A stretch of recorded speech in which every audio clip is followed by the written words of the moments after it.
ഇവിടെ തന്നെ ഉണ്ടായ പയറിൻ്റെ വിത്ത് നടാൻ നോക്കുമ്പോൾ മുറ്റത്തെ ചെടിച്ചട്ടികളെല്ലാം ഫുൾ. അപ്പോഴാണ് പഴയ പെയിൻറ്റ് കലക്കിയ ബക്കറ്റൊക്കെ കണ്ടത്. എന്നാൽ അതിലെ ആവട്ടെ.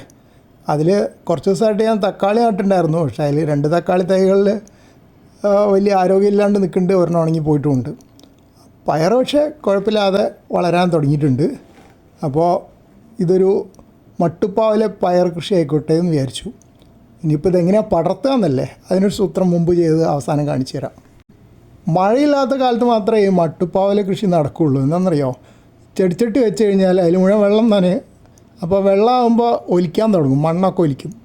അപ്പോൾ ഒന്നെങ്കിൽ അടിയിൽ ദ്വാരമില്ലാത്ത ചെടിച്ചട്ടി വേണം. അപ്പോൾ അങ്ങനെ ആകുമ്പോൾ ഉള്ള പ്രശ്നം ചിലപ്പോൾ അത് ശരിക്കും വർക്ക് ചെയ്തില്ലാന്ന് വരും. ഇതിപ്പോൾ ദ്വാരമില്ലാത്ത ഐറ്റംസ് തന്നെയാണ്. പഴയ പെയിൻറ്റിൻ്റെ വാട്ട, അതിലൊക്കെ മണ്ണ് നിറച്ചിട്ട് പോട്ടിംഗ് മിക്സാണ്. അതിൽ ചീരയ്ക്ക് കുറച്ച് അസുഖമൊക്കെ ഉണ്ട്, എന്നാലും വലിയ കുഴപ്പമില്ലാതെ പോകുന്നുണ്ട്. ഇതും പഴയ പെയിൻറ്റ് കലക്കാൻ ഉപയോഗിച്ച ബക്കറ്റ് തന്നെയാണ്. അപ്പോൾ അതിൽ രണ്ടിലും നന്നായിട്ട് വളരുന്നുണ്ട്. അതിന് ശേഷമാണ് തക്കാളി നട്ടത്. അതിലത്ര പച്ച പിടിച്ചിട്ടില്ല. ഇപ്പോഴാണ് ലേറ്റസ്റ്റാണ് പയർ. ഇനി പയർ എങ്ങനെ പടർത്തുന്നല്ലേ, അത് കാണിച്ചു തരാം.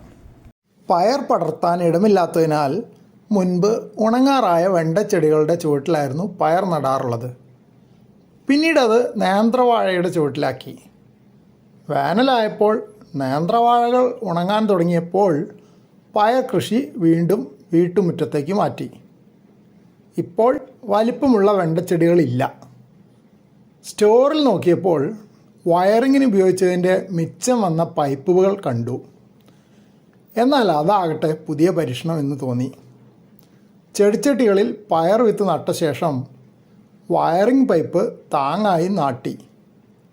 ഇപ്പോൾ പയർ ചെടികളിൽ പൂവും കായും ആയിത്തുടങ്ങി. പയറിൻ്റെ ചുവട്ടിൽ കൂർക്ക കൃഷിയും കാണാം.